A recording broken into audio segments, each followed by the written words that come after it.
C'est une vidéo historique qu'on vous propose aujourd'hui dans les pistonnés. Historique parce qu'on va revenir sur un grand moment d'histoire de la Formule 1. Historique aussi parce qu'on est dans la 6e saison des pistonnés et que c'est un projet qu'on a bâti avec nos mains en partant de rien, en étant accompagné bien sûr par First Team. Et aujourd'hui, on va pouvoir vous proposer une interview d'un champion du monde, monsieur Jenson Button. Et c'est toujours un petit moment d'émotion parce que ça montre le chemin aussi également parcouru en équipe, entre passionnés et entre gros bosseurs, il faut le dire. Les gros bosseurs, ils sont aussi sur ce plateau, monsieur Brice Germain qui nous accompagne depuis le début de cette aventure. Chaque émission, mon Brice, je suis toujours très heureux. Je suis un peu ému en ce début d'émission, mais je suis toujours très heureux de t'avoir à mes côtés et j'espère que ça ne cessera jamais. À la vie, à la mort. À la vie, à la mort. À la vie, à la mort. Que pas du projet. Non, mais que ce soit pour se remplacer sur les week-ends où on a besoin, etc. Regarde ce week-end. Exactement. On a tout fait. On a tout fait. Mais on a au moins fait, encore une fois, qu'Anthony. Exactement. Monsieur Anthony Drevet. Oh, merci. C'est un génial. À deux, on fait ce qu'il fait tout seul. Oui, non, mais arrêtez. Je sais pas comment cet homme gère son agenda. Je n'arrive pas à gérer le mien. Alors, t'inquiète, on parlera mal de toi en off. D'accord, en off. Ok. Anthony, j'ai quand même une question à te poser. Comment ça se fait que t'as pas commenté l'IndyCar? Oui, c'est vrai. Et parce que j'étais à la NASCAR. Sinon, j'aurais bien voulu effectivement à Toronto parce qu'il s'en est passé des choses. Comment ça va? Même là, il est au courant. Tu vois? Ah bah c'est mon boulot, ça par contre. Bah ouais. Ça va. Écoute, je suis très heureux d'être avec vous. C'est génial. Merci de l'invitation. Déjà lundi, maintenant mercredi. Bref, on se régale. Si vous n'êtes pas allé voir le débrief, c'est le moment de vous rattraper après cette vidéo, bien évidemment. Débrief d'extrêmement grande qualité. C'est pas du français, mais vous avez compris l'idée en tout cas. Juste pour commencer cette émission, les amis, je voulais qu'on salue un pilote français, lui aussi, qui s'est imposé ce week-end. Alors, on a parlé d'IndyCar. Bravo à Théo Pourchard qui était de retour dans la McLaren pour remplacer Alexander Rossi et qui en plus a terminé meilleur des pilotes McLaren, parce que McLaren a pris la bonne décision. Ça, on en parlera un petit peu plus tard dans l'été. On vous réserve une belle surprise, je vous le promets. Mais il y a un homme du côté du Castellet, du Paul Ricard, qui l'a emporté ce week-end. C'était en Freca, monsieur Alessandro Giusti. Félicitations à lui, le jeune pilote de l'Académie Williams. Je vous en parle parce que lui aussi sera en interview dans l'été, dans les pistonnés. Et c'est un petit gars qu'on suit, qu'on adore. Et bravo à lui. Voilà, félicitations. Il y en a des petits jeunes français qui montent, hein? Oh oui, très clairement. Il y en a d'autres aussi qu'on va vous présenter qui sont en Freca. Tu teases l'ITV de... Non, j'ai rien dit. Que je vais aller faire, tu veux dire, hein? J'ai rien dit. C'est un clin d'œil avec le Castellet parce que on fête la semaine prochaine les 2 ans, cette semaine, les 2 ans de notre grand périple au Castellet.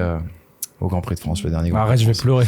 Moi aussi. Waouh, quelle émotion dans ce début d'émission.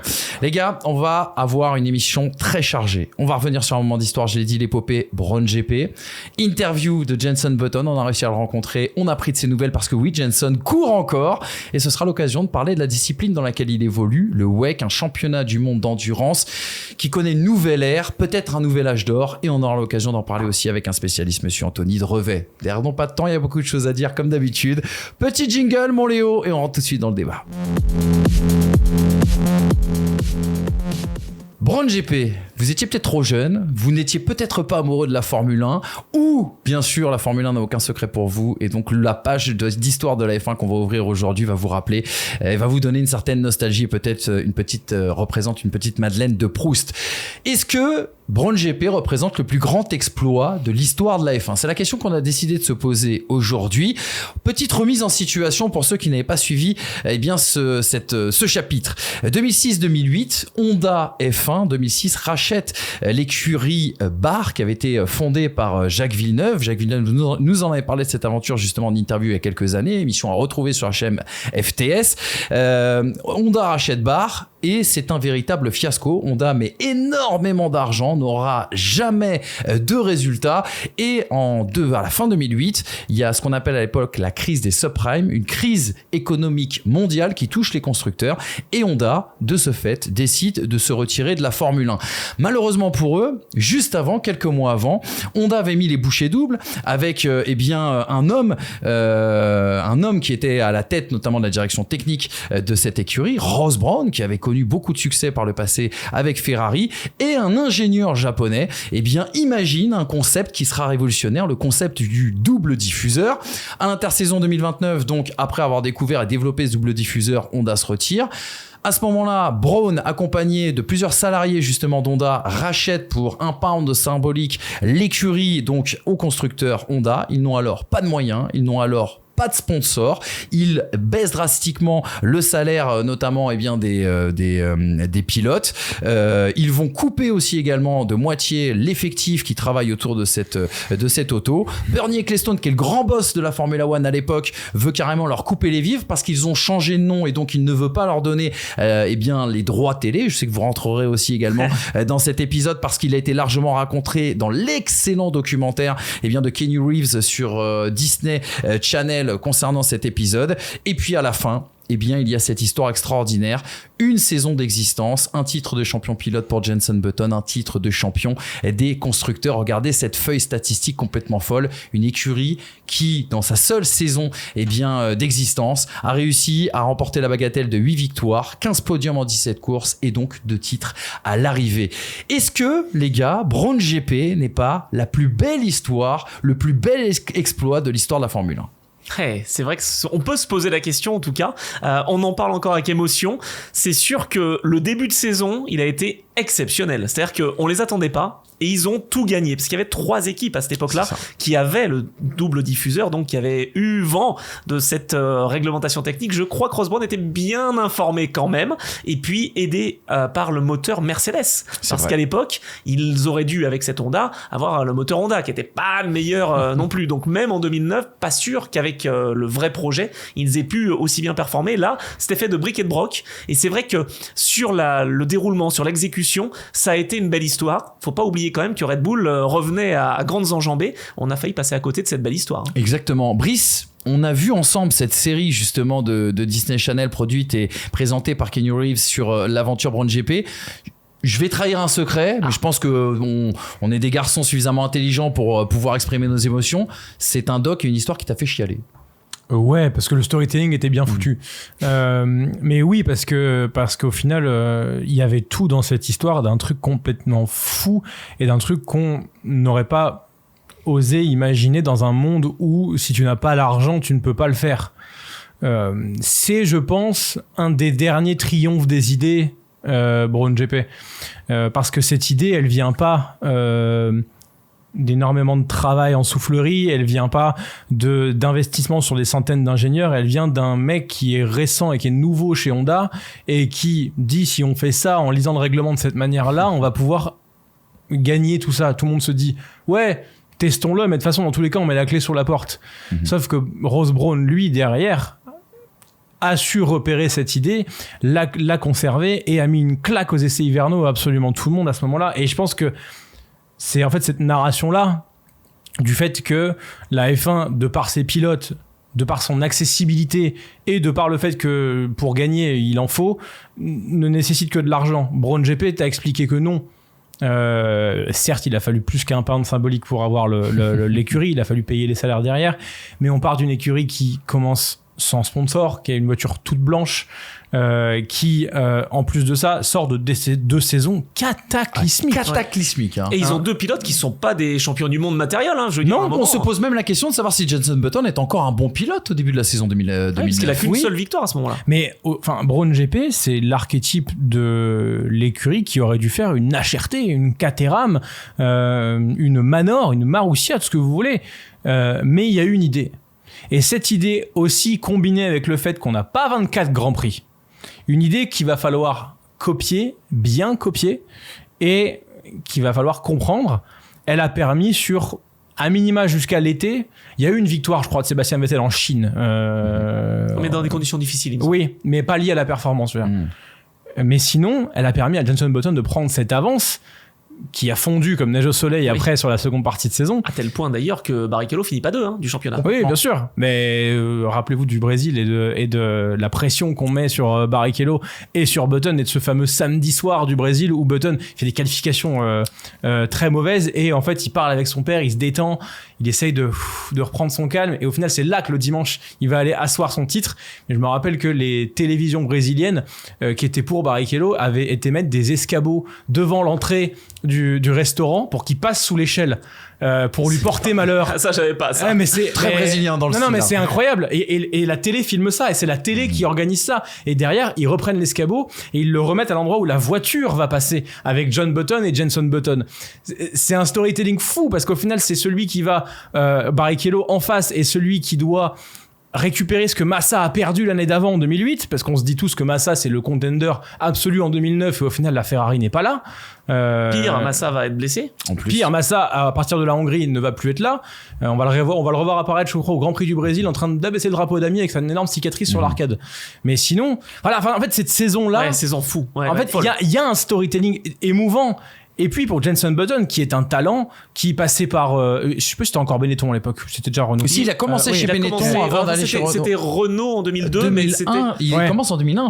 Non, 2000, pardon, excuse-moi, Williams. Oui, c'est vrai, t'as raison. Et 2001, il me semble qu'il fait Benetton, et 2002, il y a l'arrivée de Renault. Et dans les années 2000, il est considéré, avant justement de perdre son statut, comme l'un des plus grands talents. On le compare à Fernando Alonso en début de carrière, justement. Ça devrait être Alonso, Raikkonen, Button, Schumacher qui devraient être les 4 qui vont briller dans les années 2000, et ce n'est pas le cas parce qu'il a une barre Honda qui n'est pas à la hauteur aussi à beaucoup de moments. Il a aussi pas fait des choix super, c'est vrai. Qu'il quitte Williams, et d'ailleurs Williams lui en voulait encore pour aller justement dans une équipe un peu en reconstruction, quoi. Et c'est le premier des baby drivers aussi, avant Kimi Raikkonen, avant tous les pilotes que tu as cités. Le garçon qui arrive, c'était, je me rappelle les grands débats à l'époque, c'est est-ce qu'il est pas trop jeune pour monter dans une Formule 1 ? Il avait 20 ans, il est né en 80, donc Et puis la Hongrie 2006 avec ce Grand Prix complètement fou, justement. Grand Prix de légende, Hongrie, on revient dessus, ça fait 18 ans. Un premier vainqueur. Ça fait 18 ans. Hein. Un des 6 premiers vainqueurs sur le Grand Prix de Hongrie. Ouais.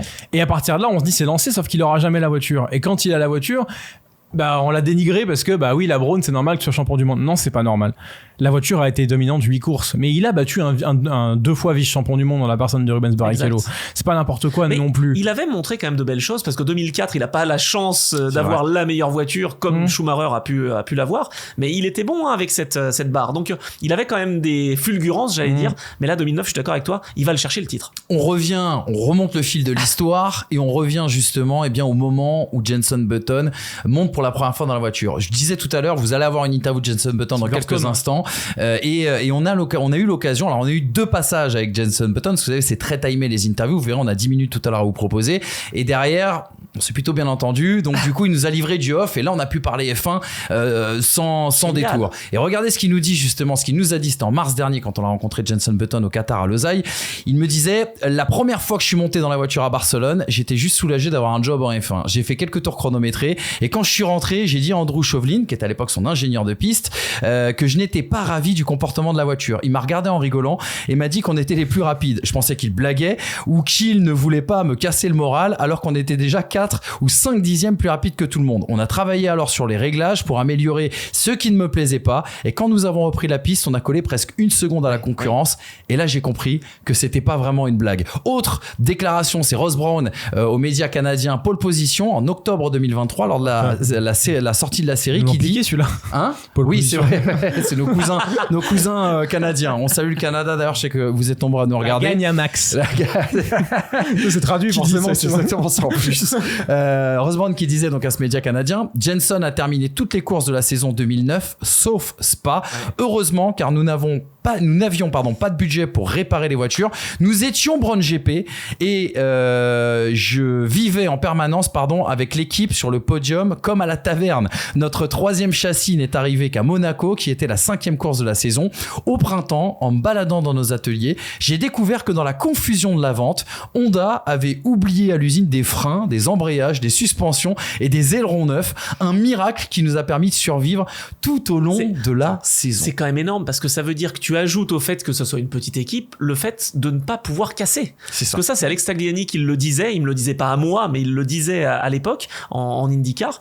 Quand tu as cette pression-là et cette épée de Damoclès, à un moment, tu ouvres la trajectoire et puis tu laisses passer. Tu roules pas pareil. Exact. C'est exactement comme avoir un carton jaune en foot quand tu es défenseur central. Tu peux pas tacler de la même manière après. Et là, il a été capable sur ce début de saison vraiment d'être très fort. Alors moi, je me souviens qu'on disait qu'ils étaient sous le poids quand il faisait ses premiers essais. Je me souviens avoir découvert, parce que j'étais déjà là, j'étais déjà vieux, Brown GP, et tout le monde pensait qu'il bluffait. Exactement. On s'est dit, on verra en Australie. On a vu en Australie. À la fin du premier tour, Jenson Button a 2 secondes 3 d'avance. C'était une claque monumentale pour tous les pilotes. Donc Brown arrive avec cette voiture, 6 courses, 6 victoires. Ouais. C'est bien ça. Ouais, si. Il fait l'enchaînement fou, quoi. Et Jenson Button nous raconte toujours au Qatar, quand je lui dis justement la gestion de cette saison, parce que ils partent avec une avance énorme, mais derrière, ils sont face à des grands constructeurs qui ont énormément de moyens Et on le rappelle, c'est vrai qu'on l'a pas dit, dans une année de transition en termes de règlement. C'est-à-dire que, un petit peu comme ce qu'on a vécu nous en 2022, on est reparti d'une feuille blanche sur le règlement, notamment aéro. Et donc, on lui pose cette question à Jenson Button lorsqu'on le rencontre en mars. Comment mentalement on gère eh bien cette évolution de cette saison, cet avantage avec ces 6 courses, mais derrière le fait de voir revenir les autres. Jenson Button a cette réponse, j'ai beaucoup aimé, il nous dit imagine que sur toute la saison on n'a eu qu'une seule évolution sur la voiture, une seule évolution alors qu'on était sur une saison avec une nouvelle réglementation face à des équipes qui apportaient de nouvelles pièces chaque week-end. J'entendais l'autre jour un journaliste qui disait que cette année-là c'est Red Bull qui a inspiré cet air et la manière de penser la construction des voitures après 2009. Beaucoup de gens réduisent la performance de Brown GP uniquement au fait d'avoir inventé le double diffuseur.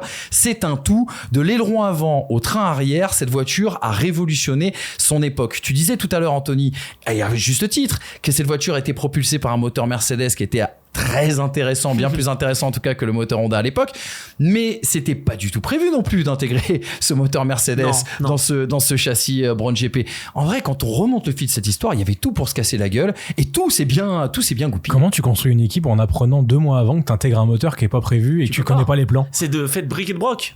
En fait, je pense qu'ils ont eu aussi de la réussite parce qu'ils ont dû faire des modifications qui ont été bénéfiques, mais c'était surtout pour intégrer le moteur. Donc c'est vrai que c'est assez fou. Après, avec l'arrivée de Virgin, ça commençait à aller mieux. Mais bon, ils savaient que c'était un one shot. Ils savaient que cette monoplace était là pour se montrer, pour être racheté après, pour sauver les 780 employés de l'usine de Brackley. C'était c'était Brackley. Rappelons-nous que c'est Mercedes. Hein. Voilà, c'est ce que j'allais dire. Rappelons-nous que Jacques Villeneuve n'arrête pas de nous dire qu'il a créé Mercedes. Oui. Je sais pas si tu connais cette histoire. Baronda est créé en 99 avec Greg Pollock et donc Jacques Villeneuve. Donc mais Villeneuve nous rappelle dans une interview qu'il nous a donné. Oui, qui nous dit l'écurie que j'ai créée, c'est Mercedes. Oui, alors le raccourci est peut-être un petit peu violent, Jacques. Surtout que cette équipe se base aussi sur Tyrrell. Donc oui, à ce moment-là. Donc en fait, il a créé Tyrrell, quoi. Ouais, voilà. Il a créé une écurie quand il n'était pas né. Il y a un point de bascule dans cette saison. Il y a ces 6 victoires, on l'a dit tout à l'heure, les gars, et derrière, cette écurie Brown, elle plonge. Il n'y a pas d'évolution. On était nés et on suivait la Formule 1 en 2009. Est-ce que sur le moment, moi je me rappelle que au début de saison, j'étais peut-être pas aussi épaté qu'aujourd'hui, maintenant qu'on connaît toutes les petites histoires. Moi, j'étais agacé. Parce que je me disais, il y a aucun suspense, etc. J'étais très content de voir la concurrence revenir. Et quand on se replonge justement dans le doc de Kenny Reeves et qu'on se remet dans cette histoire, et en fait, on n'était pas attaché au storytelling, on était attaché à notre hiérarchie et à ce qu'on considérait comme étant bon, en fait. Bien sûr. On connaissait pas ce storytelling puisque nous, on voit la voiture, elle est dominatrice. Puis moi, j'ai des plaies ouvertes parce que même en tant que fan de Schumacher, il m'a fait détester la F1 en 2004. On démarrait la domination, boum. Ah ouais, on démarrait une saison, on démarrait une course, on savait qu'il allait gagner. J'étais dit même la télé. Je veux dire, à un moment, pour un fan de voiture, fan de Formule 1, c'était dur. Donc quand j'ai vu 2009 arriver, je dis oh non, c'est pas vrai, on va revoir ça. Et puis finalement, c'est devenu très intéressant. Je dois dire que j'étais pour Vettel. Schumacher qui aurait pu conduire cette Brown GP. J'ai appris ça en préparant ce sujet. Schumacher s'était proposé à Ross Brown parce qu'il cherchait à ce moment-là à revenir en Formule 1. Wow. Kimi Raikkonen s'est proposé aussi à Brown GP parce qu'il cherchait à ce moment-là. Mais il était en rallye à ce moment-là. Il y a 2 arguments. Non, il était encore F1. Il y a 2 arguments qui n'ont pas pu fonctionner. C'est vrai, je suis bête. Les 2 arguments qui ont plaidé en la faveur de Jenson Button, qui était un petit peu déstabilisé à ce moment-là, c'est tout simplement l'argent, le salaire. Jenson Button a accepté de diviser par 3 son salaire. Kimi demandait beaucoup d'argent. Tu m'étonnes. Et Michael ne venait pas non plus pour des cacahuètes. Mais Michael, d'ailleurs, il essaiera de revenir avec Ferrari au moment où Massa a son crash.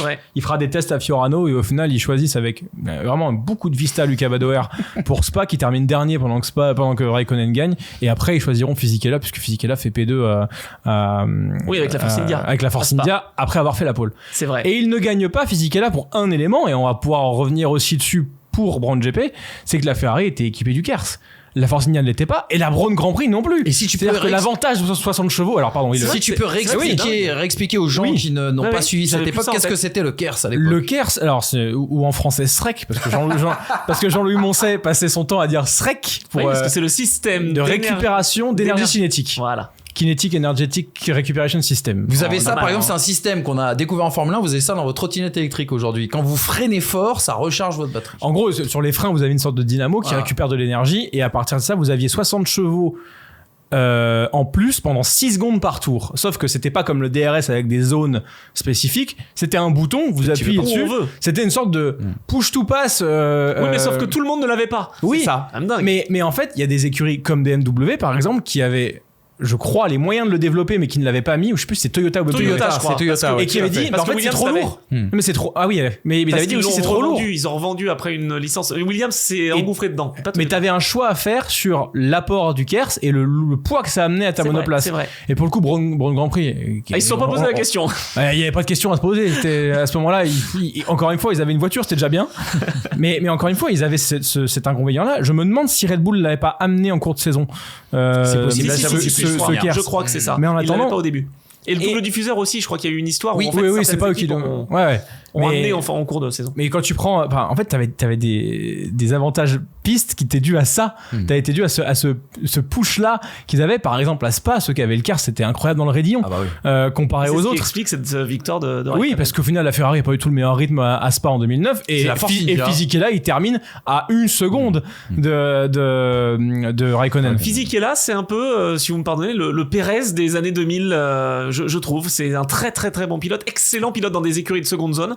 Quand on le met dans une bonne équipe, Pérez il y parce arrive pas. qu'il s'est fait détruire chez Renault par un certain Fernando Alonso et que c'est Bien un sûr. petit peu entaché, c'est vrai, la deuxième partie de. Il a de fini sa où carrière. il a fini Eh ben, chez pilote Ferrari. essayeur. Il a fini pilote essayeur chez Il est Ferrari. encore chez Ferrari, Fisichella. Ouais, C'est dingue, chez ça lui Corse, a créé, ouais, ça Il lui a est- créé toute une carrière. Oui, parce que et en oui. endurance en fait. Et Ah il oui, roule bah oui, avec oui, des oui. pilotes, avec, alors peut-être moins maintenant, mais il roulait encore là très très récemment avec des jeunes pilotes. Lui, le fameux pré-contrat Ferrari, il l'a eu. Exactement. Lui, Mais il l'a eu, tu te rends compte, il l'a eu basé sur cette perf de. C'est incroyable. Complètement. Avec En fait, on est en train de faire un débat sur 2009 à quel Ouais, point c'est c'était incroyable. Non, mais ça remet en perspective C'est vrai, aussi un oui. petit peu les choses. Il y avait une chose aussi sur laquelle je voulais insister, ce fameux double diffuseur était quelque chose de particulier et c'est ça qui a donné aussi un certain avantage à Braun, les gars, parce que alors c'est le double diffuseur. Ce qui est fou, c'est que c'est quelque chose qui existait dans d'autres disciplines, qu'on connaissait dans d'autres disciplines, qui n'avaient pas forcément été testé en Formule 1. Et ce qui est dingue, c'est qu'en fait, une fois que Braun avait mis ce double diffuseur dans la voiture, il fallait adapter les autres composantes de cette voiture au fonctionnement de ce double diffuseur.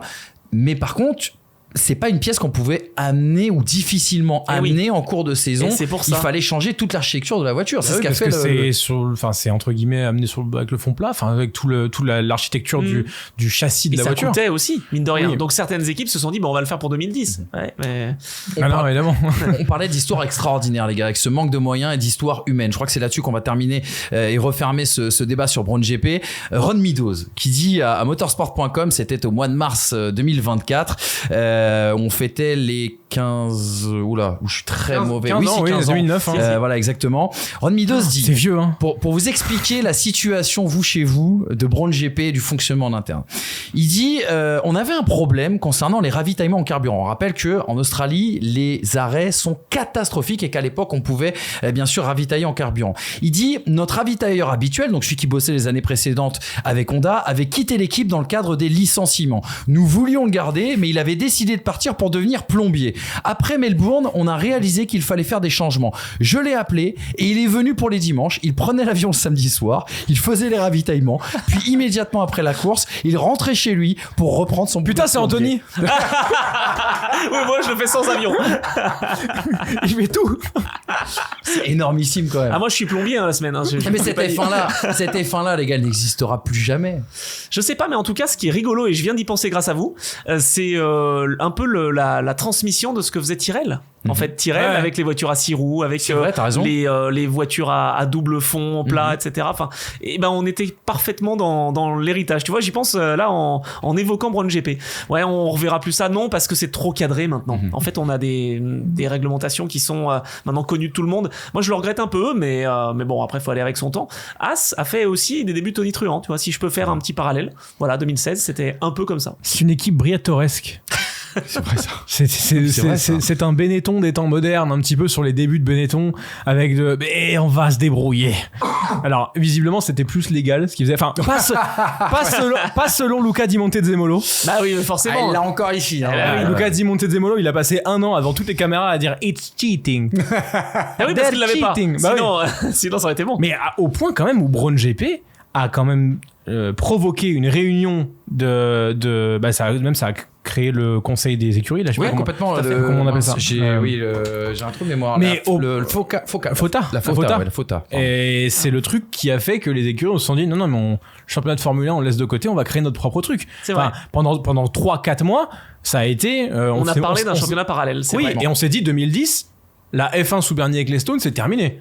Tellement il y avait du seum en fait. Du seum de ce qui s'était passé. Et Brown GP est pris en otage d'ailleurs dans cette histoire. Oh, bien sûr. Parce que d'un côté, il y a les écuries qui disent nous, parce que l'écurie n'avait plus d'argent, elle ne savait pas s'ils allaient finir la saison, et d'un côté, donc tous les constructeurs disent mais nous on va vous aider, vous inquiétez pas, on va vous les donner l'argent. Il y a même une proposition sur la table de Mercedes à l'époque qui dit écoutez, si vous rejoignez bien la FOTA, oui c'est ça, dans ces cas-là, nous on rachète l'écurie et on paye dès à présent, on vous sauve en vue de l'année prochaine. Et de l'autre côté, il y avait Bernie Ecclestone qui disait attends, mais si tu rejoins les écuries, moi vu que vous avez changé de nom, parce qu'officiellement nouvelle écurie. Voilà, c'est ça, a été nommé Honda, et que les changements avaient été faits à la dernière minute avec le départ précipité d'Honda, Bernie Ecclestone disait mais moi en fait j'ai signé avec Honda, j'ai pas signé avec Brown GP, donc c'est à dire que toute la redevance TV, les millions que vous devez récupérer, vous ne les aurez pas. Tu te rends compte que là, c'est seule la performance de cette voiture qui a sauvé tout ça. Parce que derrière, Mercedes sinon ça faisait 5 courses, 5 grands prix, et puis c'était fini s'ils étaient derniers. Et est-ce qu'au final Mercedes rachète? Ah bah non. Bien sûr que non. Est-ce que Lewis Hamilton est 7 champion du monde? Ah oui, là après tu peux tu te rends compte, histoire. Tu te rends compte que de ce que au final cette crise des subprimes plus cet ingénieur qui est presque stagiaire à l'époque, vraiment chez Honda. D'ailleurs, la preuve c'est on serait incapable de citer son nom aujourd'hui. D'ailleurs, il est contactable sur Twitter, je vous le dis. Non, tu lui as envoyé un message. Je lui ai envoyé un message et il m'a dit Great man, thanks. le gars aujourd'hui, le gars est une putain de légende. Le gars est une énorme légende. Un G chez Honda encore, non? Je sais pas, mais ce que j'ai, en fait, j'avais tapé son nom, j'ai trouvé son profil, et en fait, j'avais dit, je viens de regarder le documentaire sur Brown, c'est incroyable ce que t'as fait et ça machin. Et il me répond, ouais, je sais, merci. Ciao mec. Le gars a juste, en fait, écrit l'histoire de la F1 par son idée, l'idée est simplement la lecture du règlement en disant, alors je sais plus exactement, mais je crois que c'est si les plans d'appendices sur l'arrière de la voiture ne sont pas horizontaux, je crois, on peut mettre des plans. Et tout le monde se dit, ça sert à rien de mettre des plans verticaux. Les plans verticaux vont pas créer d'appui. Et en fait, lui, du coup, il s'est dit, je vais générer double. Voilà, c'est-à-dire qu'en fait, il va créer de l'horizontal via le vertical. Et le gars a créé un truc sensationnel comme ça, et lui il navigue sur Twitter, DM open. Non mais c'est énorme. Moi je suis dans les podcasts en ce moment et j'en fais quelques-uns. Imagine Niway qui te dit merci mec. Ah ouais, franchement, non mais ça me fait rêver, j'ai envie d'aller le rencontrer ce gars-là. Mais je te retrouverai le nom, mais il y a, je le disais et on refait un promis là-dessus, il y a cette notion émotionnelle. Il y a deux notions dont je voudrais qu'on termine là-dessus. L'aventure humaine, le côté émotionnel et cette première pierre aussi à l'édifice de Mercedes, parce que tous les noms qu'on est en train de citer vont devenir derrière les cadres de l'écurie Mercedes qui va marquer l'histoire de la Formule 1. Un nom qui a marqué justement l'histoire de la Formule 1, qui est toujours d'ailleurs dans les paddocks, c'est James Walsh, qui disait toujours dans cette interview de motorsport.com, c'était au mois de mars 2024, il nous dit cette année-là, c'est à elle seule une vie entière de souvenirs. Chaque Grand Prix avait quelque chose, chaque Grand Prix comportait un ensemble unique de souvenirs qui sont ancrés en nous pour toujours. Et ça ne changera pas, ce sont des sentiments extraordinaires par rapport à la plupart des autres. Autre exemple, toujours rappelé par Ross Brawn dans l'excellente interview donnée à Talksport, c'était au mois de novembre, pareil 2023, pour la promotion de la sortie de la série sur Brown GP. Il dit Brown GP, c'est l'histoire de l'engagement, du dévouement et de la passion des gens. Nous savions que même si nous survivions, nous ne pourrions pas maintenir une équipe de cette taille parce qu'elle avait été financée par la puissance de Honda. Fin 2008, lorsque Honda a annoncé son retrait, nous étions 700 personnes et quand on a terminé la saison, il a fallu réduire les effectifs de moitié. En fait, des personnes qui savaient qu'il n'y avait pas d'avenir chez nous, dans l'incertitude totale, ont travaillé comme des damnés pour nous permettre de gagner alors que nous, on ne pouvait pas les garder. Incroyable. Frisson. Ouais, non mais c'est Frisson. Ça. C'est ce barreau d'honneur qui au final sera retenu de tous quoi. Et c'est sublime. Et encore une fois, c'est Ross Brawn qui est à la baguette. Ross Brawn, c'est un des premiers ingénieurs recrutés par Flavio Briatore dans le projet Benetton. C'est exact. Qui fait venir Michael Schumacher. Donc il lui, sait en fait, s'entourer, Flavio Briatore. Non, mais en fait, c'est qu'il a connu ça, devoir faire beaucoup avec peu, en se disant, on va être motivé par une chose, c'est notre passion, nos idées.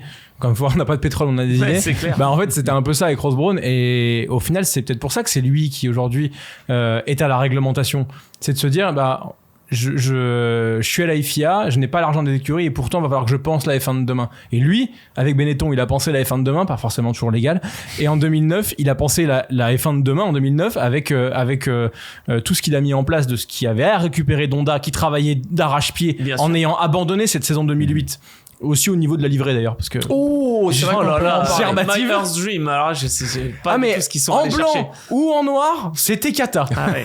C'est Mais dingue. et derrière, bah voilà, cette création. Mais bon, enfin, encore une fois. Là on en débat parce qu'on est en tant passionné, mais je vous invite vraiment à regarder ce documentaire. Déjà la passion de Keanu Reeves est Ouais, beaucoup mieux incroyable. retransmise, Ouais. beaucoup mieux que Will Buxton, mais ça c'est pas grave. Pour être premier, il faut terminer sur la Premier. première marche. Dis donc Anthony, tu l'as taffé celle-là. Non, c'est vrai que comme toi, moi j'ai été subjugué par ce documentaire, vraiment les larmes. Honnêtement, n'ayez pas honte, vous allez pleurer, ça va vous faire du bien et vous allez adorer la Formule 1. Homme capable. Homme cap. Ah oui, vous savez, derrière ce carapace se cache un petit cœur, un petit caramel tout mou. Tony, le mot de la fin sur Braun GP. Ah, ça nous a offert de super sensations et ça m'a donné envie de le voir parce que je suis passé à côté. Je l'ai vécu cette saison, mais je l'ai vécu en tant que passionné évidemment. Bah, c'est un petit bonbon, voilà, qui existe dans l'histoire de la Formule 1. Il y en a eu dans les années 70. On va dire que c'est les derniers artisans, mais des temps modernes. C'est vrai, t'as raison. Tu verras, c'est très complet et c'est vraiment bien. Pour faire la transition avec la séquence qui nous attend, elle nous tient à cœur, les gars. Est-ce que Jenson Button est un champion du monde méritant après avoir dit tout ça? Au vu de, pas sur la saison 2009 pour moi parce que c'était vraiment, enfin. Ah, je sais pas, c'est quand même compliqué. Est-ce que c'est une anomalie de l'histoire que Jenson Alors, Button a été champion du monde? Ouais. Non, je dirais pas quand même. Mais il a prouvé après avec McLaren que ce titre n'était pas usurpé. C'est ce que je vais vouloir dire parce que c'est vrai que Jenson Button, il est bon pour être champion du monde. C'est vrai que ça demande peut-être d'autres qualités. Tant mieux, il est passé à travers. Je dirais que c'est un peu comme Damon Hill, comme des champions comme ça. T'es dur. Là, bah c'est bon. J'étais avec. C'était trop Schumacher. 2 heures Moi, de- j'étais. C'était trop 2 heures vraiment- d'émission, il fallait. Vraiment, à la cour de récré, on Aïe. n'aurait pas été copains. Mais mon si, Anto. parce qu'on aurait. Voilà. Heureusement qu'on s'est croisés après. Après, Blague, très sympa Damon Hill humainement. Bien sûr. Mais ce que je veux dire, voilà, voilà, un titre en 94, tu l'as pas oublié ça. Allez, je vous laisse. Allez, salut. Non, mais je suis d'accord avec ça. 94, il le vole. Je m'arrête. Mais ouais, voilà, c'est un bon champion, mais c'est un peu comme un Mansell. Allez, mais en plus gentleman et peut-être en plus réfléchi. Voilà. Brice. Button au rabais. Comment dire disons qu'il y avait 2 pilotes dans cette broad. Non, enfin, il y en Enfin, avait c'est qu'un con seul. ce que je suis en train de dire. Il y en avait qu'un seul. Mais ce que je veux dire, c'est qu'en soi, bah, la loterie, entre guillemets, enfin, c'est pas la loterie, mais le fait est que cette voiture était bonne et qu'il y avait 2 pilotes dedans. Et que Barrichello a manqué énormément de réussite sur le début de saison. Manque de réussite, et puis aussi, il est irrégulier à un moment donné Le résumé de sa carrière. Franchement, dans les 2009, performances. Parce qu'il y a des grands prix où il est stratosphérique, Barrichello, cette Exact. saison, et puis d'autres où pas du tout. Oui, il est même pas capable de faire 2. C'est-à-dire qu'il y a souvent où il fait 3, 4. Je pense que, en fait, c'est un des titres un peu ovni. Pour autant, est-ce qu'il est non méritant, comme l'a dit Anto? Il a tenu la dragée à haute à Lewis Hamilton chez McLaren, faut pas l'oublier. Attends, et à Button. Vettel. Non, mais je veux dire, pendant cette année 2009. Ouais. Oui, bien sûr. C'est-à-dire qu'en fait, s'il fait sa performance au Brésil, la voiture, elle est plus là. Hein. Elle est plus du tout ce qu'elle était en début de saison. Donc au final, il a défendu son titre, entre Tout à fait. guillemets, acquis en première moitié de saison. Donc, Non, c'est une anomalie. Je dirais pas, quand même, je corrige, je dirais pas que c'est non mérité. c'est un ovni. Mais, ouais, voilà. C'est quelque chose. En fait, et puis, enfin, pour l'homme, t'es content, tu vois. Enfin, le Jenson Button, c'est quand même quelqu'un qui est. Tu te dis bon, je suis content qu'il lui il a un titre de champion du monde. Après, encore une fois, bah, je comprends les autres écuries qui l'ont regardé comme ça en disant bah ouais, est-ce que Fernando Alonso mérite un 3e titre plus que lui mérite un titre, Jenson Button? Peut-être, ouais, tu vois, Ouais, mais en souvent, termes dans de talent l'histoire, pur. c'est comme ça. Mais Je veux dire, c'est là, il était au bon endroit au bon moment. Et il faut se rappeler un truc que j'ai dit il y a 2 semaines. Les grands champions arrivent rarement dans un projet déjà gagnant. Ils construisent le projet. Lui, ça faisait 3 ans qu'il C'est était, enfin 3 ans, même plus que ça. Je dis que depuis 2004. 2004, il est là-bas. Il a vécu les larmes, la défaite, les situations de crise, les changements de pilote. Il est toujours resté. Et au moment où ça gagne, je suis content que ce soit lui qui récupère. Exactement. Eh ben, c'était un très beau mot de la fin et une parfaite transition, les amis. C'est l'heure de l'entretien. Jenson Button, nous l'avons rencontré à Losail. C'était au Qatar lors de la manche inaugurale justement du championnat du monde d'endurance, le championnat WEC. Ça a été, je vous donne vite fait les coulisses parce que c'est important, d'âpres négociations pour réussir à récupérer 10 minutes d'interview. À la base, il ne voulait pas parler de Formule 1, mais vous allez le voir, le sujet est rapidement arrivé sur la table. Profitez-en, c'est 10 minutes de bonheur.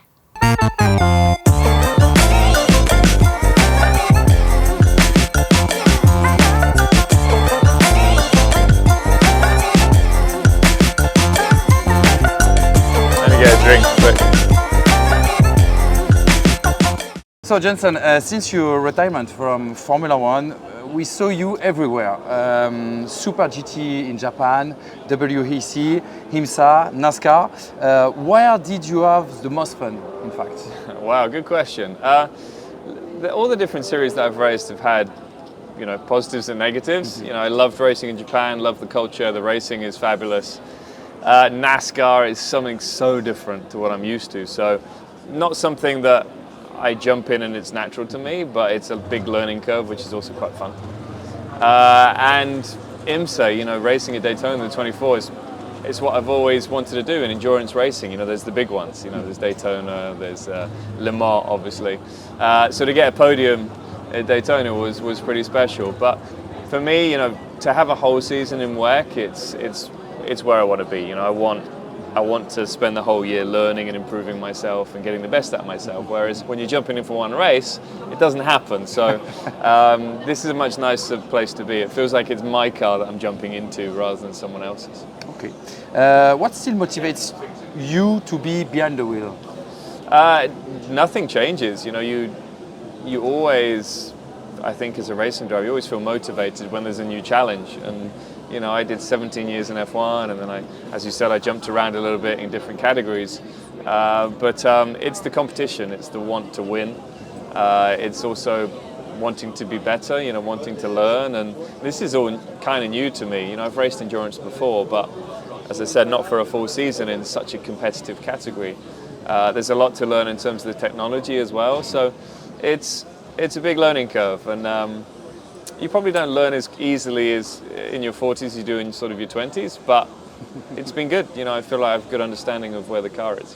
I put this question to you because you began in Formula One very, very young, and there is no Ryaness to be a driver. Go around the world every year. It's not easy for you. Well, F1 is. It's your life. You don't really have a life outside Formula One, and now it's 23, 24 races. It's non-stop. It really is. NASCAR has more races, but they're all in the States, so it's a shorter journey.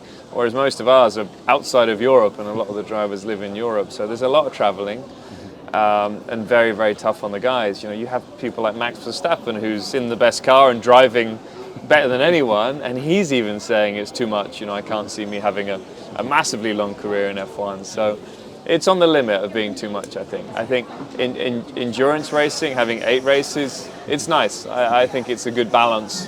We get to travel all around the world, going to great countries and great tracks. But it's not too much where the guys are tired at the too tired at the end of the season. Mm-hmm. In endurance, you have to share your car with another driver. Are you happy with this kind of thing? And do you prefer a selfish rule like in monoplace? I, now in my career, really enjoy, working with other drivers, seeing or hearing their feedback from the car and whether it's the same as mine or if it's different, and then we try and work out why it's different. And is it the driving style that's changing the balance of the car? And we need to find a compromise between all three of us, balance that works and driving styles that all fit into that box, if you like. So it's more challenging. It is fun, and also you get to, enjoy this journey with 2 great drivers as well, and that's pretty cool because normally you're very selfish in single seaters. You have to be. Your teammate is your enemy. So it's lovely to go through this experience with 2 other drivers, and they're both young. But still very experienced in endurance racing. They've done much more endurance races than I have. So we're kind of still learning from each other, which is good. Is it possible to imagine Jenson Button out of a race car? Yeah, because I spend a lot of time out of a race car. Outside of race car, I have a family. I'm married with 2 kids, and that's the most important thing in the world. Racing, I always used to think was the most important thing, but it's not.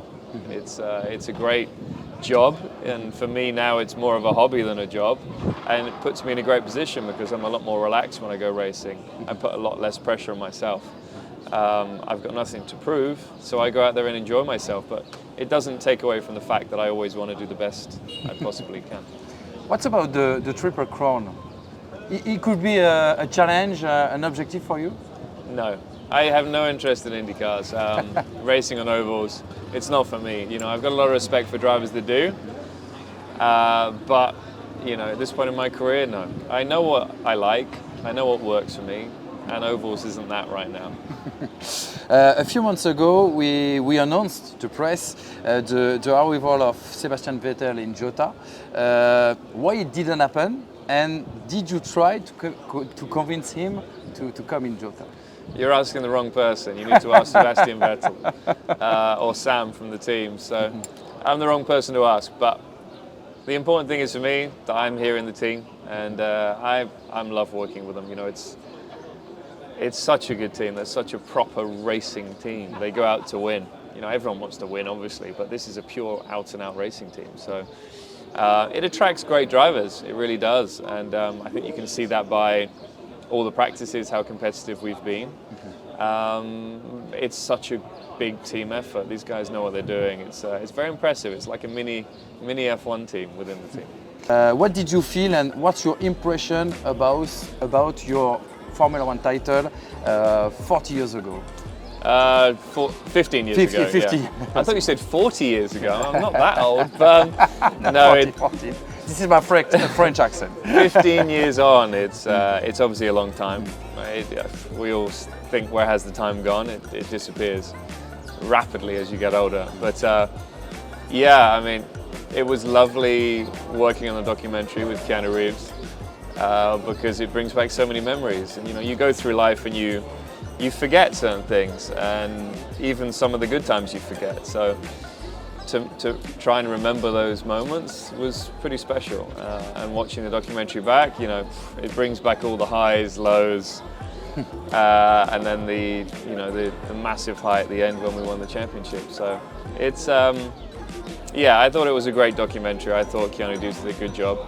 And it was nice to see so many people involved with it. You know, Ross pushing in it. He did obviously a lot of interviews, but even De Montezemolo, Bernie Ecclestone, you know, getting those guys to be involved, whether you like their comments or not. And I wasn't a big fan of De Montezemolo's comments, but still, it's amazing how they're still affected by that championship win 15 years ago, whether it's a positive or a negative. All of those individuals, it hit them in some way, which means a lot. Thank you very much, Jenson. Thank you for your time. Cheers, man.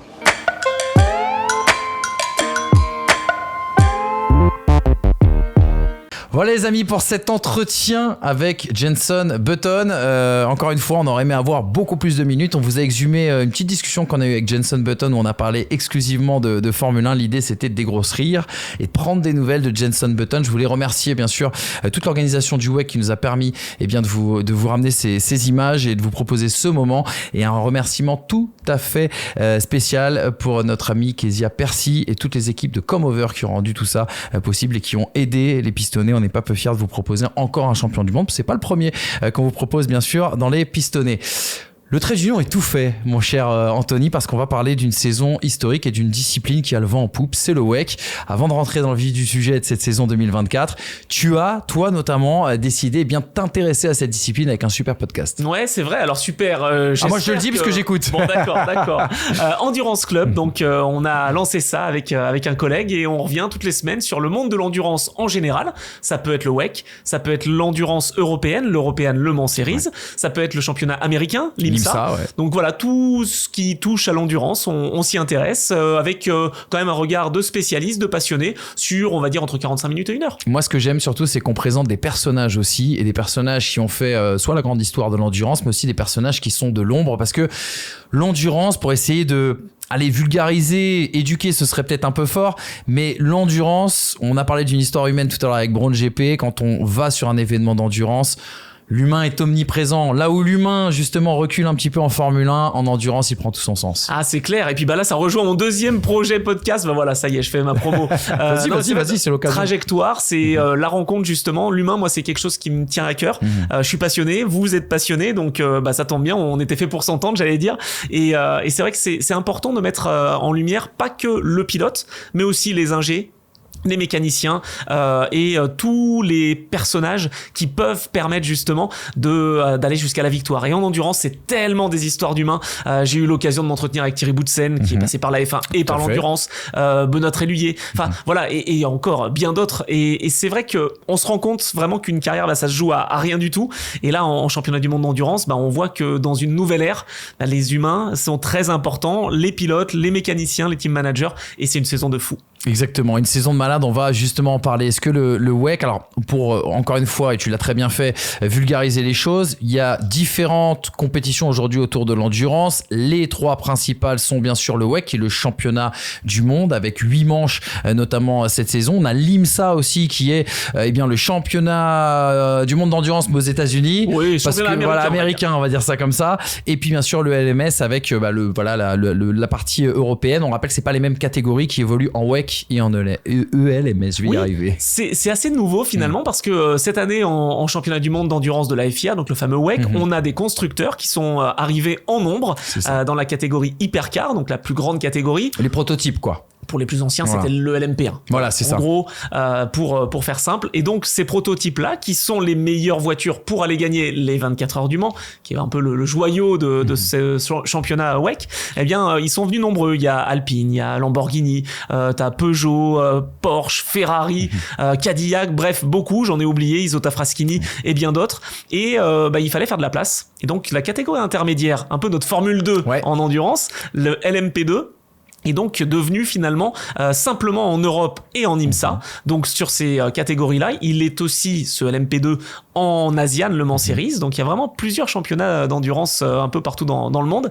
Et les LMP2 ne sont plus en WEC. Par contre, on retrouve du GT3 et des hypercars. Donc on a tous les constructeurs. Idéalement, un constructeur qui peut être en GT et en prototype, c'est encouragé, et c'est ce qui explique cette richesse justement. Le LMP2 on le retrouve en ELMS, en IMSA, en ASIAN, et c'est la catégorie reine, donc toutes des Oreca, et on se régale à chaque fois. Donc en WEC, c'est vraiment une histoire de constructeur avec une balance de performance pour équilibrer les forces en présence, et donc 2 catégories, donc un peu de trafic. Et ça c'est très intéressant, et on va revenir tout à l'heure sur Jenson Button, parce qu'on rappelle que lui pilote dans une écurie cliente de Porsche, le team Jota, une écurie privée qui exploite la fameuse Porsche 963 qui fait couler beaucoup d'encre cette année parce qu'elle est très performante et qu'elle a de très beaux résultats, que ce soit aux États-Unis ou notamment en championnat de WEC.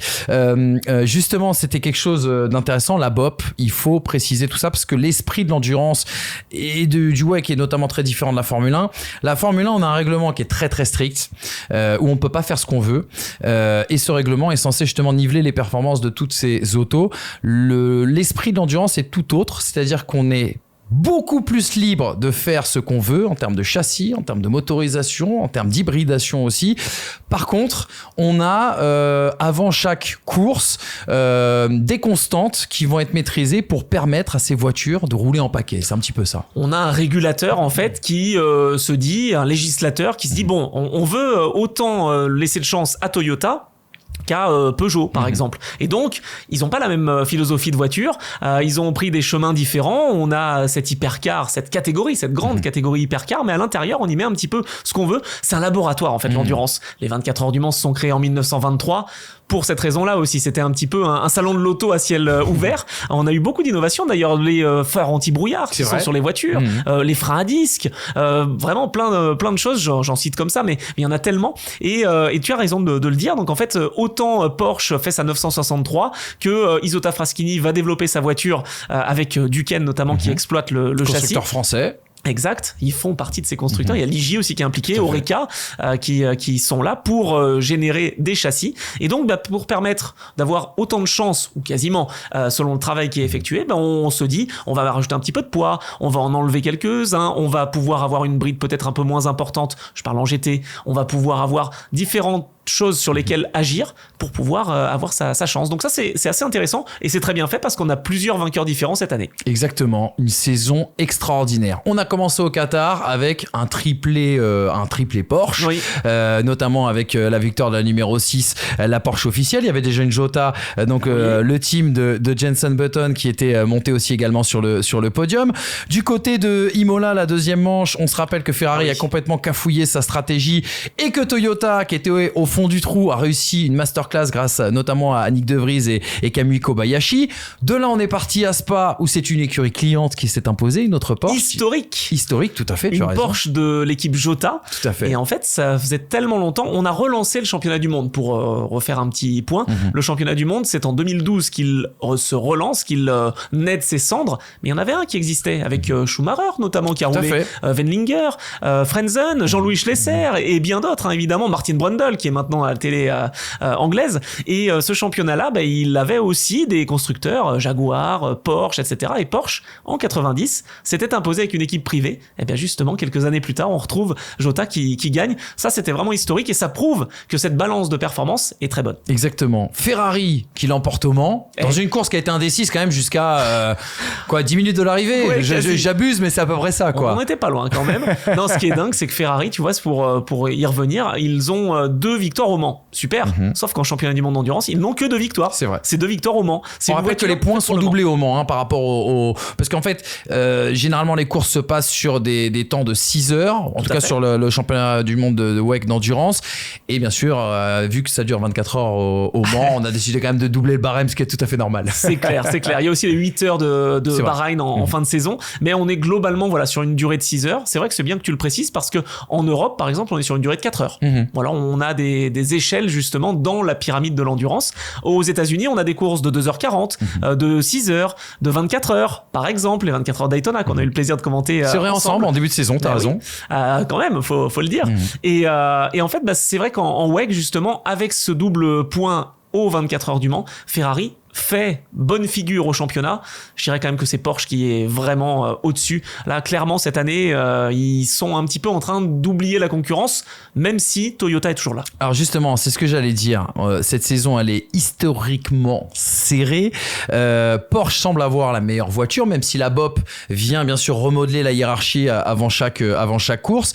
On a quand même l'impression que dans l'endurance, la place de l'exécution, de la stratégie est très importante, ce qui explique pourquoi Toyota est encore dans la course aujourd'hui. Toyota qui l'a encore emporté lors de la dernière manche du côté de Sao Paulo, parce que ça aussi, petite parenthèse, mais le calendrier du WEC, certes, il n'y a que 8 rendez-vous dans la saison, mais il y a quasiment que des rendez-vous mythiques, hein. Ouais. Vous l'avez compris avec toutes les courses qu'on vient d'énoncer. Toyota, reine de l'exécution, Porsche qui semble avoir la meilleure performance. Ça va se finir comment, Anthony? Bonne question.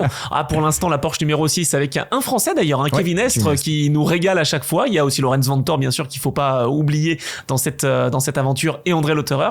Ça devient un trio mythique quand même, hein, un petit peu comme à l'époque pour les connaisseurs. Tréluyer, Lotterer, tiens déjà là, et Fessler. On avait vraiment des trios mythiques. Christensen, Pirot, Biella également. Voilà, ça fait partie de l'histoire de l'endurance. Et cette voiture numéro 6, elle tient quand même le pavé parce que même si elle peut pas gagner, un petit peu à la Verstappen, là, elle fait 2, elle fait 3, elle prend les points intermédiaires et c'est toujours important. Toyota est quand même là, l'expérience compte. Au Brésil, c'est à la stratégie que ça s'est joué. Ils ont maintenu en fait l'utilisation de pneus médiums. Parce qu'un peu comme en F1, on a des pneus tendres, flanc blanc, parce que Michelin choisit différemment les couleurs, pneus médium jaune et pneus durs rouge, qui fonctionnent dans les fortes chaleurs, l'explication de la couleur. Et Toyota, en fait, ne s'est pas perdu. Ils ont pris des pneus médium toute la course. Et ils ont dominé, donc victoire face à Porsche qui a connu quelques galères, et Ferrari place en embuscade. On voit pas trop les BMW, tu vois, je l'avais même pas évoqué, BMW. C'est vrai. C'est compliqué, ils se sont battus face à Peugeot. C'est ça aussi le problème pour certains constructeurs, parce que quand on est face à beaucoup d'adversité, faut s'habituer à pas toujours gagner. Tu l'as dit, 9 constructeurs en hypercar, si je dis pas de bêtises. Il va y en avoir d'autres. Aston Martin qui va rentrer notamment dans la danse. On sait qu'Adrian Newey a aussi développé une hypercar Red Bull qui est censée être commercialisée, mais peut-être qu'une écurie cliente pourrait être intéressée pour l'exploiter. Donc c'est dire si justement le WEC est en train de se développer. Il y a du monde aussi, on l'a vu, les 24 heures du Mans a été un succès incroyable en termes de billetterie. Alors déjà, c'est sûr. Imola aussi, hein, parce que l'Italie n'a jamais été... Je vais te dire, c'est l'effet centenaire des 24 heures, et c'est l'effet Ferrari. Tout à fait. Toutes les manches du championnat du monde font des records cette année. Parce que on est, tu vois, au Mans, on est aux alentours de 350 000, 400 000. C'est fou. À Imola, on était aux alentours de 80 000. C'est ce qui est quand même dingue à Imola. Au Brésil, on était à 70 000. Enfin, on crée vraiment des rendez-vous, et c'est ça aussi le but de la FIA et du WEC, voilà, qui organise ça. L'ACO, petit clin d'œil à l'Automobile Club de l'Ouest, qui est aussi à la manœuvre. Son président Pierre Fillon, bien évidemment. Bien sûr, qui travaille d'arrache-pied parce que vraiment toutes les équipes sont là pour que le championnat progresse bien et ça marche parce qu'on a 9 constructeurs en hypercar, mais 14 si on C'est vrai. compte l'hypercar et les GT. On n'a même pas eu le temps de parler de GT. La petite phrase qu'on pourrait vous dire, c'est que l'une des attractions cette année, c'est la présence de Valentino Rossi, qui est épatant sur 4 roues. Franchement, Oui, chez BMW WRT. Il a été, déjà 9 titres, respect éternel sur 2 roues, mais ça a été un début compliqué sur 4 roues. Lui, son rêve, c'est de gagner Le Mans, évidemment. Donc, on va le suivre. C'est pas le seul motard qui veut tenter cette aventure. Je vais citer pour conclure Louis Rossi et Tout à fait. Sylvain Guintoli Sans qui ont trophée cette envie. au Lamborghini, c'est ça si je dis pas Ils de ont bêtises roulé en Le Mans Cup. Le Mans Cup, pardon, Cup. excuse-moi, oui. En Michelin Le Mans Cup, puis ensuite ils veulent Sur aller les en courses de ELMS. support autour des 24 ans du Mans. C'est la Formule 3. T'as la C'est Formule ça. 2, la deuxième catégorie, et puis la Formule 1, c'est le WEC, voilà, pour asseoir un petit peu cette hiérarchie endurance. Et c'est vrai que Rossi veut se lancer dans la compétition. Il a été un petit peu raillé ou critiqué lors des 24 heures de Spa, et il a fait une super perf au Brésil. Donc voilà, avec BMW, il roule avec Maxime Martin et Ahmed Alarti. Donc voilà, longue vie à cette endurance et à ces GT ou hypercar. Exactement. Et puis, pour conclure ce sujet un peu WEC, Anthony, faut quand même poser la question des Français parce que on a 2 constructeurs français quand même dans ce championnat, Peugeot, Alpine. Alpine, c'est assez particulier parce qu'en fait, c'est sous le nom d'Alpine, mais Alpine travaille en fait avec une structure qui s'appelle Signatech, qui est une structure historique, on peut le dire, que ce soit dans les championnats de monoplace de promotion, mais aussi également en endurance, avec un moteur qui est produit notamment par Mecachrome. On a énormément de pilotes dans chacune de ces pilotes français dans chacune de ces écuries, des pilotes que le grand public ne connaît pas forcément toujours, et pourtant, à l'image de Kevin Estre, tu en parlais, qui ont un talent monstre. Assez incroyable. On pourrait parler de vraiment. Paul Louchatin aussi pendant des heures, qui est Par un exemple, garçon extraordinaire. Charles Milesi, champion Oui, du Charles monde Milesi, exactement. en LMP2. J'allais Il a l'oublier. quand même côtoyé Ogier, Lilou Wadou, une super femme, la première femme d'ailleurs à avoir signé un contrat avec Ferrari C'est vrai. en endurance. Et là, il est chez Alpine avec Paul Louchatin, avec Ferdinand Habsbourg également. Et puis sur l'autre voiture, il y a un nom que vous allez connaître, c'est sûr. Il y a Nicolas Lapierre, il y a Mathieu Vaxivière et il y a un certain Mick Schumacher. Ouais. Oh, ça vous dit rien? Oh, je sais pas. Oui, si, bien sûr. Très sympa d'ailleurs, très sympa. Tout à fait. Mais il m'a quand même dit son objectif c'est de revenir en F1. Donc l'endurance c'est important avec Alpine. Je pense que ce projet est bien parce que la voiture a été aussi développée avec Oreca, Hugues de Chaunac qui a célébré les 50 ans de l'entreprise justement en 2023. C'est important de s'appuyer sur un constructeur aussi derrière tout ça pour faire fonctionner la voiture. Chez Peugeot, on a opté pour faire tout à la maison si je puis dire. Donc il y a le moteur, le châssis, ils ont tout développé. C'est un petit peu plus compliqué pour l'instant, mais on va quand même citer Jean-Éric Vergne hein, évidemment qui à fait. fait partie de l'équipe. On a Loïc Duval aussi, vainqueur des 24 heures du Mans, donc c'est pas rien. Stoffel Van Dorn, qu'on a Stoffel bien Van connu Dorn. en Formule 1. Et non, il y a de très très beaux Ouais, équipages, c'est pour t'as ça, raison. c'est quand même fort. Hein. Et des choix, par exemple, Peugeot était Peut-être Magnussen. et peut-être, oui, exactement, qui était prévu avant son retour chez As, qui était prévu pour être l'un des pilotes Peugeot, puis des concepts qui sont fous. Peugeot est arrivé, par exemple, son retour en endurance sans aileron arrière, ça avait beaucoup fait parler. Là, ils ont changé la voiture cette année, mais c'est dire aussi qu'il y a la place est importante. Alors, certains se plaignent de la BOP, de la BOP, en disant que c'est un nivellement par Si elle le n'était bas. pas là, on Il y aurait n'aurait pas de spectacle. Exactement. Et Et on n'aurait pas d'équité, pas d'équité, mais de vraie lutte aux avant-postes. Et pas autant de constructeurs. Et peut-être aussi, puisque les coûts sont très limités aussi Oui, les coûts plus sont limités. beaucoup plus limités. Et c'est ce qui a engagé certains constructeurs présents en Formule 1 qui, lorsqu'il y a eu le cap budgétaire qui a été mis en Formule 1, se sont dit, mais nous, on peut pas mettre la moitié de notre usine à la porte. C'est le cas de Ferrari notamment, qui a dit, du coup, on se lance bien sûr dans le WEC. Si t'avais, juste une petite piécette à mettre sur quelqu'un, sur un équipage ou sur une écurie en hypercar pour aller chercher ce titre de champion du monde, tu partirais sur qui? Pas facile, pas Je facile. t'aide pas, hein. Non, c'est assez sympa comme question. Si Ferrari arrive l'une ou l'autre fois à se distinguer, peut-être que cette voiture numéro 50, cet équipage donc de la voiture 50 pourrait faire quelque chose hein, avec les vainqueurs de cette saison, avec un certain pilote danois aussi, un tout jeune pilote danois qui fait des merveilles là aussi. C'est toujours important de le dire, Niklas Nielsen. Et on pourrait penser, alors Foucault également, Antonio il est Foucault, extraordinaire en qualification, ancien ce pilote garçon, de hein. Formule 3, C'est Formule 2, il était dans la filière Ferrari, il y est toujours d'ailleurs. je dirais quand même la Porsche numéro 6. Je vais pas être original, ils sont en tête du championnat, mais ils sont tellement solides. Il y a l'expérience de Lotterer, il y a la rapidité et l'intelligence de Kevin Estre, il y a la facilité de Lorenz Vanthoor et l'intelligence de course. Je crois qu'on a un trio peut-être qui peut s'imposer cette année au général. Un trio magique. Voilà les amis, en tout cas pour ce petit mot sur le WEC et cette saison. Allez-y par curiosité si vous aimez le sport automobile, si jamais vous n'avez pas encore regardé, allez-y par curiosité. En France, vous avez 3 moyens de suivre ces compétitions. La chaîne L'équipe, Eurosport et l'appli officielle. Et l'appli officielle, tout à fait, WEC TV, où vous pouvez absolument tout suivre. L'abonnement coûte une bouchée de pain en tout cas, donc c'est vraiment quelque chose d'extraordinaire. Et si vous voulez faire un petit coup de LMS, exactement, excuse-moi. Non, t'inquiète, on a le championnat du monde, on a le championnat d'Europe.